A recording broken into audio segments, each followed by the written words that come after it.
عفى الله عنك لم أذنت لهم حتى يتبين لك الذين صدقوا وتعلم الكاذبين لا يستأذنك الذين يؤمنون بالله واليوم الآخر أن يجاهدوا بأموالهم وأنفسهم والله عليم بالمتقين إنما يستأذنك الذين لا يؤمنون بالله واليوم الآخر وارتابت قلوبهم فهم في ريبهم يترددون ولو أرادوا الخروج لأعدوا له عدة ولكن كره الله بعاثهم فثبطهم وقيل اقعدوا مع القاعدين لو خرجوا فيكم ما زادوكم إلا خبالا ولأوضعوا خلالكم يبغونكم الفتنة وفيكم سماعون لهم والله عليم بالظالمين لقد ابتغوا الفتنة من قبل وقلبوا لك الأمور حتى جاء الحق وظهر أمر الله وهم كارهون ومنهم من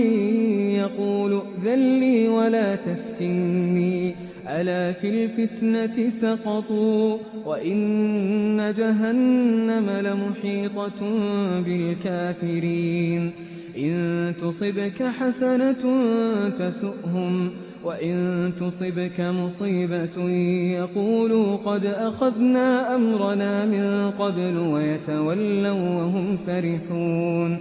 قل لن يصيبنا إلا ما كتب الله لنا هو مولانا وعلى الله فليتوكل المؤمنون قل هل تربصون بنا إلا إحدى الحسنيين ونحن نتربص بكم أن يصيبكم الله بعذاب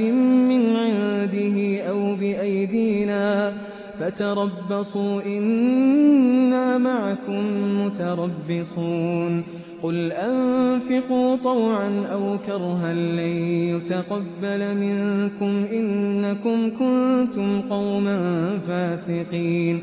وما منعهم أن تقبل منهم نفقاتهم إلا أنهم كفروا بالله وبرسوله ولا يأتون الصلاة إلا وهم كسالى ولا ينفقون إلا وهم كارهون فلا تعجبك أموالهم ولا أولادهم إنما يريد الله ليعذبهم بها في الحياة الدنيا وتزهق أنفسهم وهم كافرون ويحلفون بالله إنهم لمنكم وما هم منكم ولكنهم قوم يفرقون لو يجدون ملجأ أو مغارات أو مدخلا لولوا إليه وهم يجمحون ومنهم